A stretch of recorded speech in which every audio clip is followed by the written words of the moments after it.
हरे कृष्णा। धर्मराज जी की कहानी इस प्रकार है। एक बुढ़िया माई थी।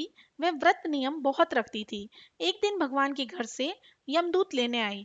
बुढ़िया माई यमदूत के साथ चली गई। आगे गहरी नदी बह रही थी। बुढ़िया माई डूबने लगी।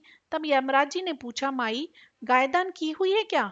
तब बुढ़िया माई ने मन में गाय माता का ध्यान किया तो गाय माता उपस्थित हो गई। गाय की पूंछ पकड़कर माई नदी पार हो गई। आगे गई तो काले कुत्ते खाने को दौड़े। तब रमराज जी ने पूछा, कुत्ते को रोटी दी है क्या? बुढ़िया माई ने कुत्ते का ध्यान किया तो कुत्ते चले गए। आगे चली तो काले कोए बुढ़िया माई को चोंच मारने लगे। तब यमराज जी ने पूछा कि ब्राह्मण की बेटी को सिर में तेल लगाने को दिया है कि नहीं?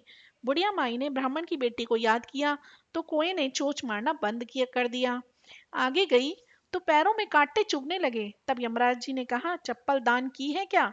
बुढ़िया माई ने याद किया तो पैरों में चप्पल आ गई। आगे चली तो चित्रगुप्त जी ने यमराज जी से कहा, आप किसको ले आए हो? तब यमराज जी ने कहा, बुढ़िया माई ने दान पुण्य तो बहुत किया है पर धर्मराज जी का कुछ नहीं किया, इसलिए आगे के द्वार बंद है। तब बुढ़िया माई बोली, मुझे 7 दिनों के लिए धरती पर जाने की आज्ञा दो।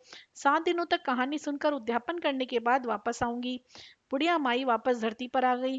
पूरे गांव में खबर फैल गई कि बुढ़िया माई भूतनी का रूप धारण करके आ गई। वह जब अपने घर को गई तो बेटे बहू ने भूतनी समझकर घर के दरवाजे बंद कर दिए।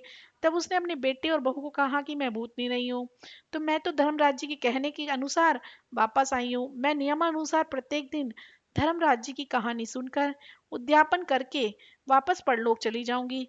यह सुनकर बेटे ने उद्यापन की पूजा की सभी सामग्री एकत्रित कर दी, लेकिन कहानी का हुकारा नहीं भरा। तो बुढ़िया माई पड़ोसन के पास गई और कहानी सुनने को कहा। पड़ोसन ने कहानी सुनी और हुकार भर दिया। बुढ़िया माई ने 7 दिनों के पश्चात कहानी सुनकर उद्यापन कर दिया और सभी सामान दान कर दिया। तब धर्मराज जी ने बुढ़िया माई के लिए धरती पर विमान भेजा। विमान देख सभी गांववासी स्वर्ग जाने को तैयार हो उठे। बुढ़िया माई बोली कि मेरी कहानी तो सिर्फ पड़ोसन ने ही सुनी है। तो सभी गांव वालों ने बुढ़िया माई के पांव पकड़ लिए और धर्मराज जी की कहानी सुनाने का आग्रह किया।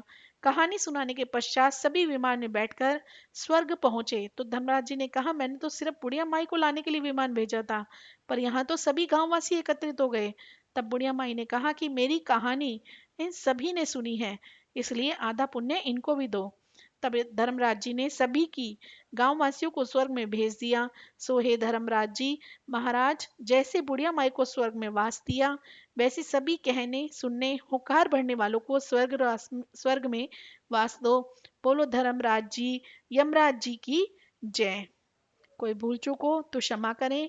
हरे कृष्णा कृष्णा कृष्णा हरे हरे, हरे राम